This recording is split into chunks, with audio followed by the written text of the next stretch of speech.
everybody, it's Emily at ARG Schooling, and welcome back to another episode of Homeschool Tidbits.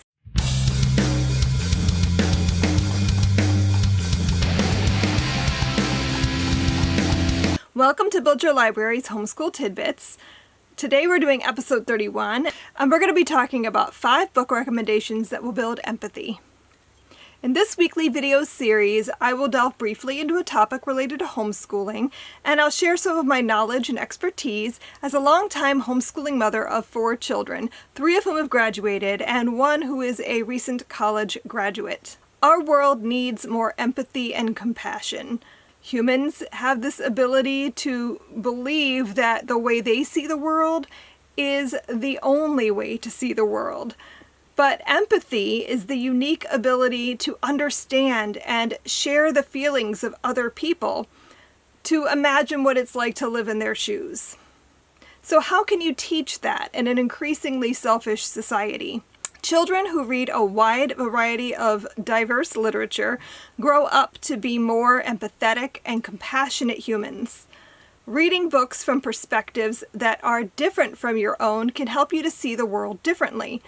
Build Your Library curriculum seeks to foster that by using engaging and diverse literature. We can use literature to look through a window into other people's lives and see a life that looks very different from our own. Of course, reading is only half of it. You need to discuss those books along with your children.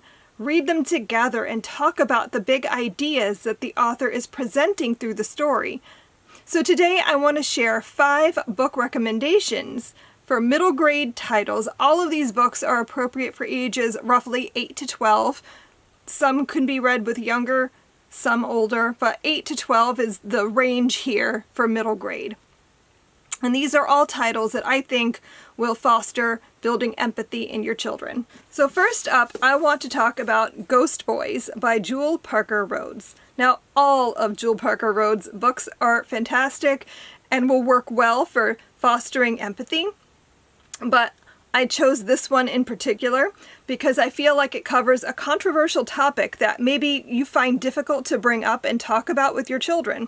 This book is about a boy named Jerome who is killed by a police officer and becomes a ghost. And he meets the ghosts of other boys like him who were wrongly killed by police. And it goes back in time, and he also meets the ghost of Emmett Till.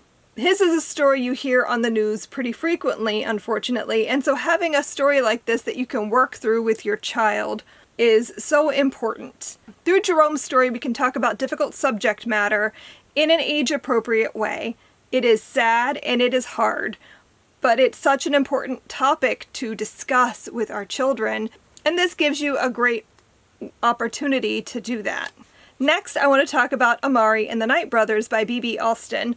This is an urban fantasy that centers on a black female protagonist who discovers that she lives in a world filled with magic and supernatural creatures. Stories like this are important to show children that black girls can be the heroes of their own stories. So often, if there is even a black character in a story like this, they're the sidekick, and girls are just there to be bookworm accomplices or the love interest.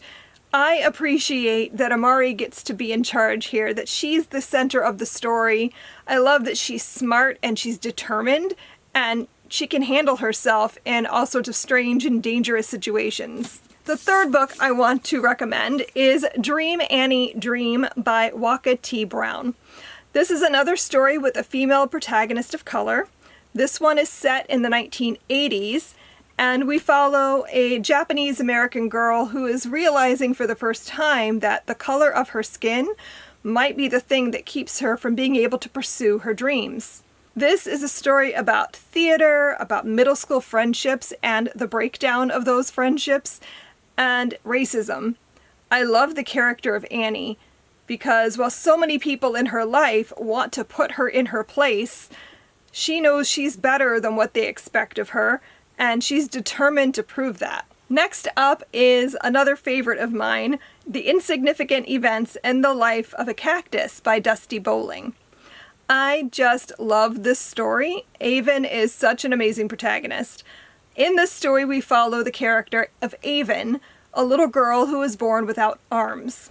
Her family moves across the country to run a Western theme park in Arizona, and so now she's in the situation of being in a new school around all these new people, so she has to explain to everybody why she doesn't have arms and gets stared at. So I love the fact that this book does not set you up to pity Avon. At no point in this story are you meant to feel bad for her for not having arms.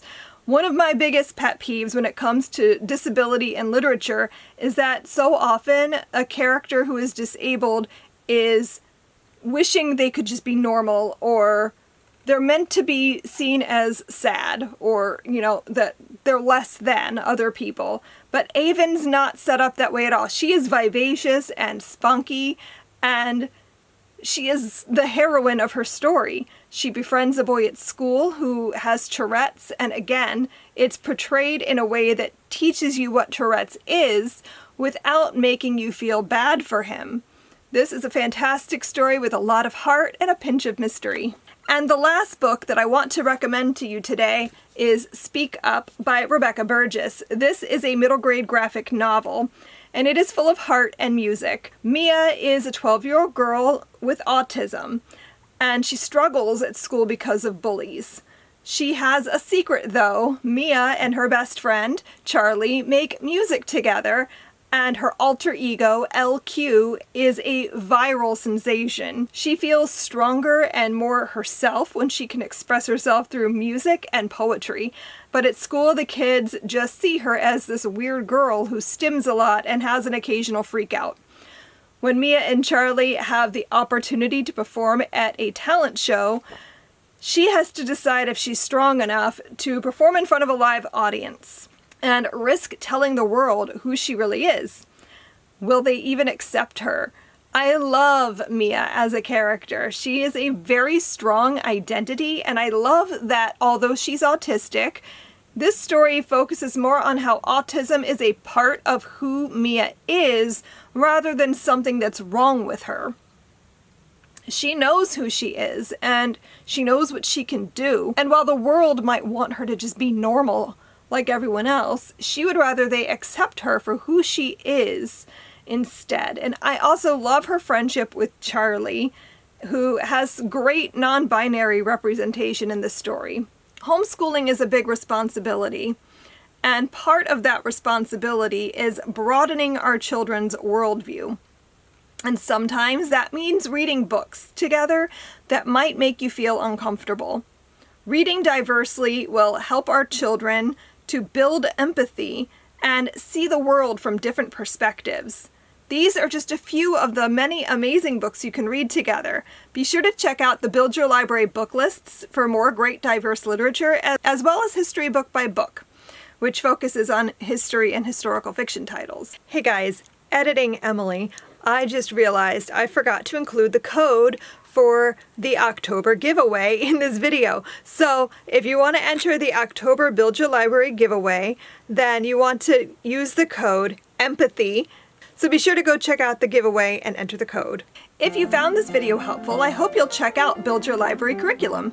Build Your Library is a secular, literature-rich homeschool curriculum inspired by Charlotte Mason's philosophy of education. Based on nearly 20 years of homeschooling, I created the curriculum that I wish I'd had when I started homeschooling my children. I've spent thousands of hours cultivating the best literature to enhance your children's education. Our lesson plans make homeschooling simple. Just open them up, gather your books, and go. Our easy-to-use lesson plans include everything you need to homeschool. Just add math. Choose from our full-year K-12 levels, as well as our fun topical unit studies and our newest product, Lit Bites. With Build Your Library, you will cultivate a home library filled with captivating literature, and you'll raise children who become lifelong learners. So snuggle up with our lesson plans and a great book or three, and have your best homeschool year ever. So let me know down below in the comments, what are some of your favorite diverse middle grade literature that you've used with your children? I'd love to hear about it. I hope you found this tidbit to be helpful. Thanks so much for watching, and be sure to come back next week for more homeschooling inspiration. Until next time, happy reading. Bye.